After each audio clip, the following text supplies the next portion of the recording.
Imagine being asked to work for free, not just for a few hours or a day, but for hour and hour, hour after hour after hour. Well, many of those who are gonna be very important in getting the Super Bowl set up to film. And by the way, it's only gonna be a few miles from here. I live within 1 mile of it, are being asked to do just that. And we wanna give you the details.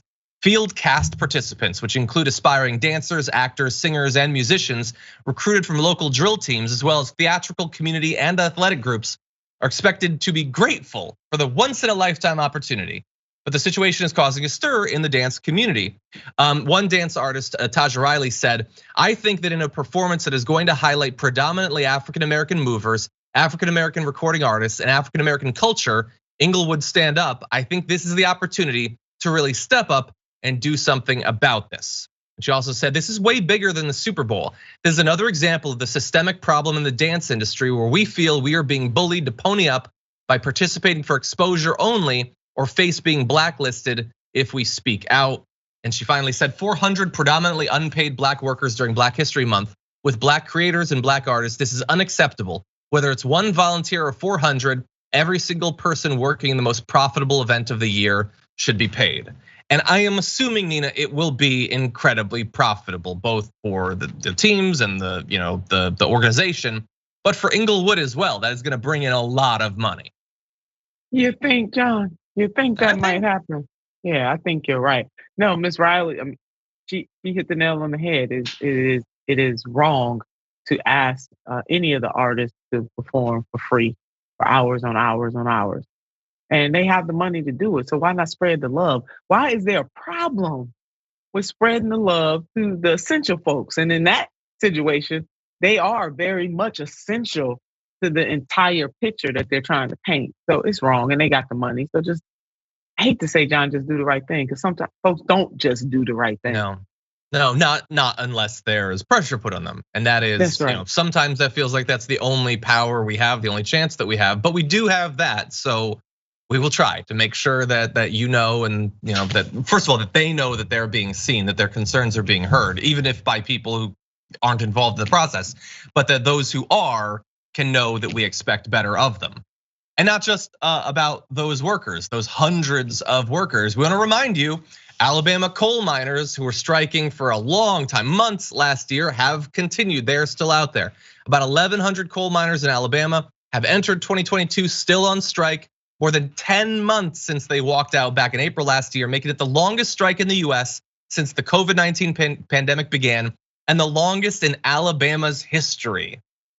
But in large parts of the South, you're not supposed to learn history anymore, so I guess they're gonna ignore that point. But these are coal workers, more than 1,000 for almost a full year, and they are almost never acknowledged, almost never spoken about. And it doesn't seem as if the Warrior Met Coal is seemingly any closer to caring, let alone giving them what they feel like they deserve after what they've done during the pandemic and before it. And God bless these striking workers. I just want to remind folks that when our sisters and brothers and family and friends go out on strike, they don't get their paycheck. They don't have access to the wages, the benefits, any of that. They are making a huge personal sacrifice, bringing that sacrifice to the collective lens by doing it together, in hopes of pushing and forcing a company to do better by wages and work conditions. And John, I mean, this would be a great time for the PRO Act. How about that? That we hear nothing about. You want to talk about profanity? You remember we were talking about profanity before, but I think it's profane that the PRO Act has not passed yet. Yep. I just, Nina, I am sure that Manchin and Sinema do value the PRO Act and they want it to pass. They just value the filibuster more. That's all. Add that to the list of things that the filibuster is more valuable than. And again, those are two corrupt individuals. We can't move them, but it's amazing to me that the right refuses to even acknowledge literal coal workers who feel like they've been abused. Can you earn your populism once a year? Do one segment to buy yourself the right to continue calling yourself a populist. How about that? That's the Tucker Carlson challenge for 2022. Acknowledge the miners. How about that? Yeah.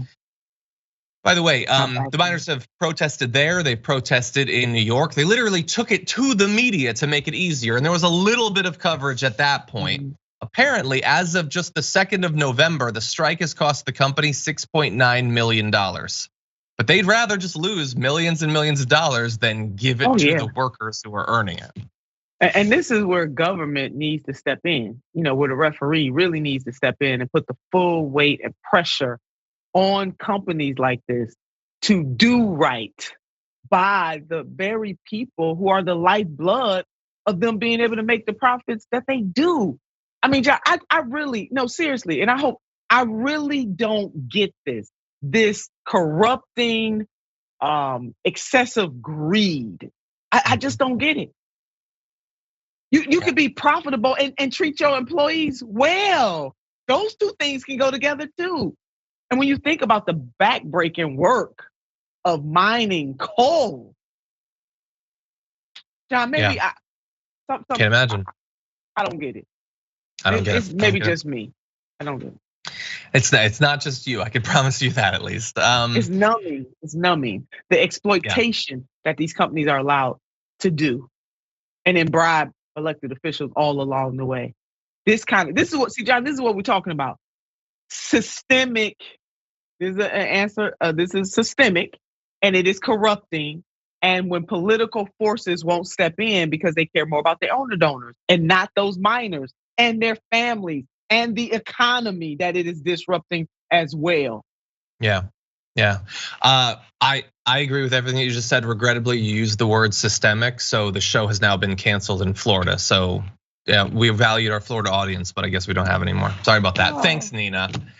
Anyway, no, you're totally right. 2 more quick updates for you. One is that, and this is not an area that I think gets a lot of media focus, but older workers have continued to suffer incredibly during the pandemic. Those who are relatively close to retirement, but not yet in a position or able to retire.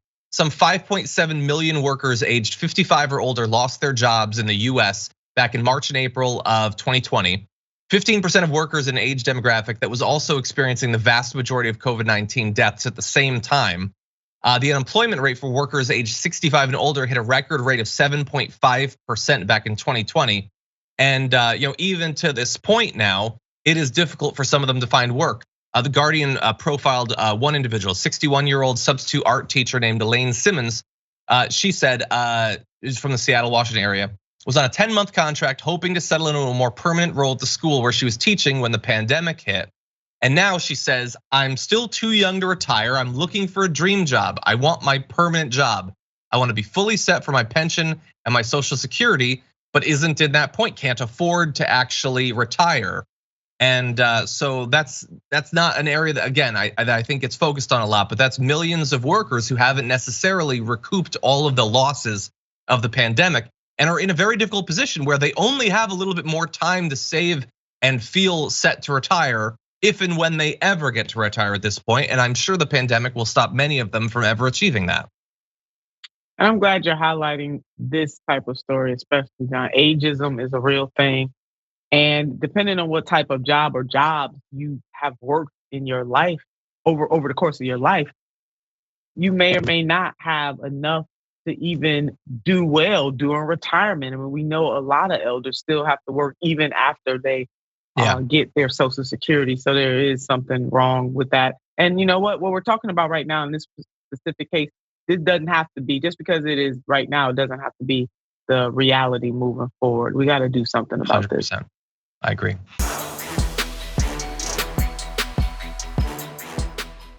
For more political news breakdowns, interviews, stories of activism, and me trying my hardest to care about the occasional big celebrity news story, subscribe to our YouTube channel at youtube.com/The Damage Report. And you can ring the bell wherever it is so you don't miss anything.